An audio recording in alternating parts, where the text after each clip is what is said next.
Hurmatlı tuğanlar, men hazır uşul жерде Бишкекте больницада палатадан kaçıp geldim. Самалға. Келгенім ушунчалык толкунданып, ушул СДПК партиясы жөнүндө ушул тазаланып жаткан, ошонун ичинен тазаланып жатып, өзүнчө сез болуп жаткандыгына кубанып келдим.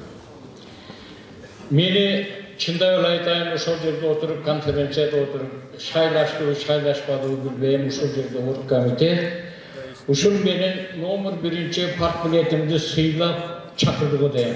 Мына тура бербе.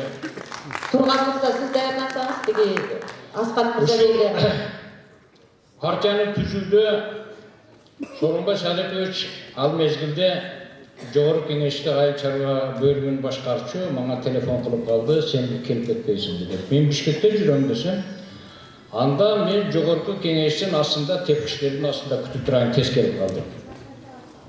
Экөөбүз шогу форумга бардык, ошол жерде туруп Атамбаев мага мынтип айтып атат, мен сага биринчи билетти берейин, мен сени бир жерде көргөндөймүн деп. Анан ошол жерде кызы бар экен, сага дейт значоктун да биринчисин тагайын деп табып калды Тюлпанда. Мен барып партияны мага биринчи билетти берди деп сүйүнүп жүрө бериптирмин.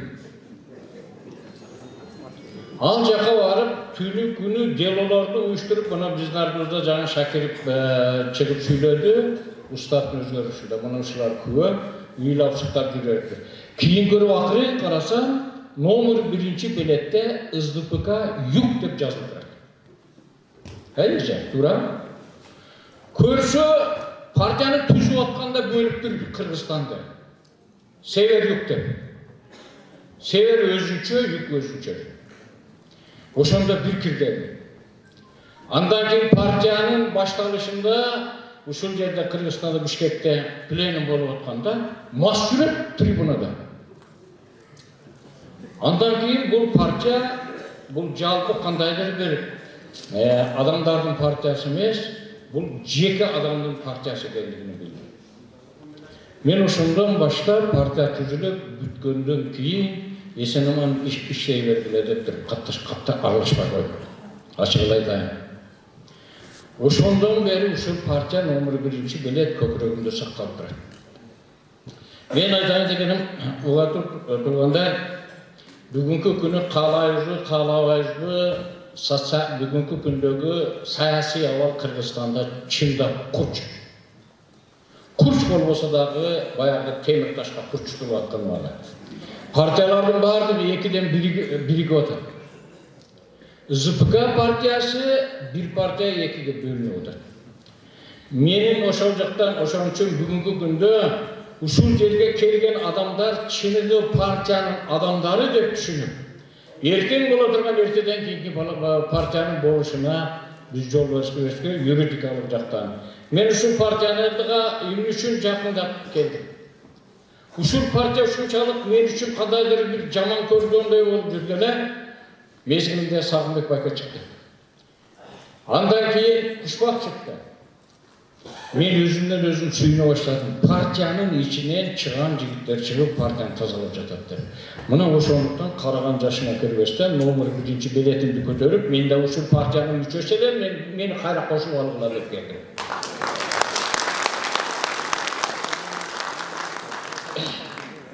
Урматтуу туугандар, мен партиядан кетсем, Бабанов, Өмүрбек мага телефон чалат.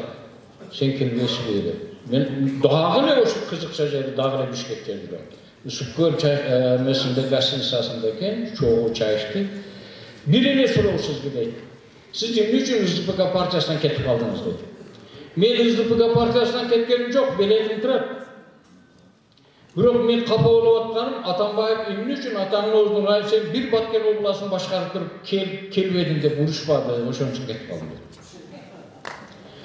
Ошондуктан бүгүнкү күндө сиздер менен биздин алдыбызда ачыгын айтышыбыз керек. Жашырган менен болбойт. Бүгүнкү күндө биздин Сооронбай Шариповду ушул күнгө чейинки эң таза болгон президенттердин ичинен эң таза болгон президентти биз эми таптык. Бул бүгүнкү күндө кайсы бир партиянын жөлөк аяк болушуна муктаж болуп турат. Балким муктаж да эместир. Бирок чындыгына келгенде бүгүнкү президентти кубаттап, анын ишини жөлөк аяк боло турган партия жок болуп атат.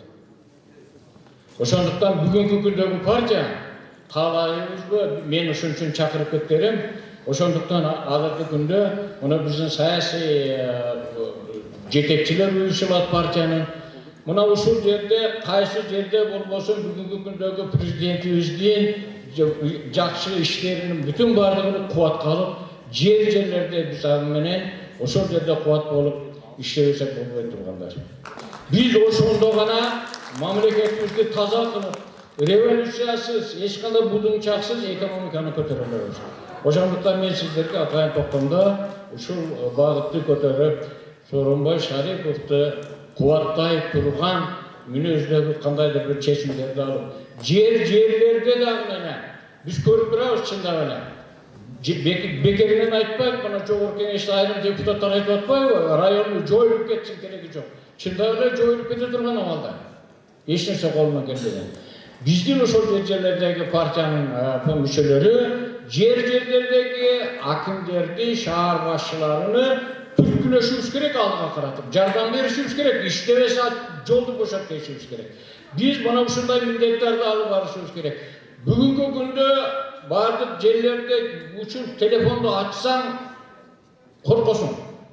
Бардык жерде соттордун адилетсиз чечимдери, дагы башкалардын мыйзамсыз аракеттери, мына ушуга окшогон бейбечаралардын кыйкырын чыгып аткандарын.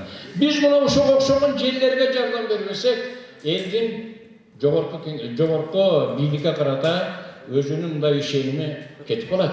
Биз мына ушул ишенимди силер менен биз сактап берели. Рахмат.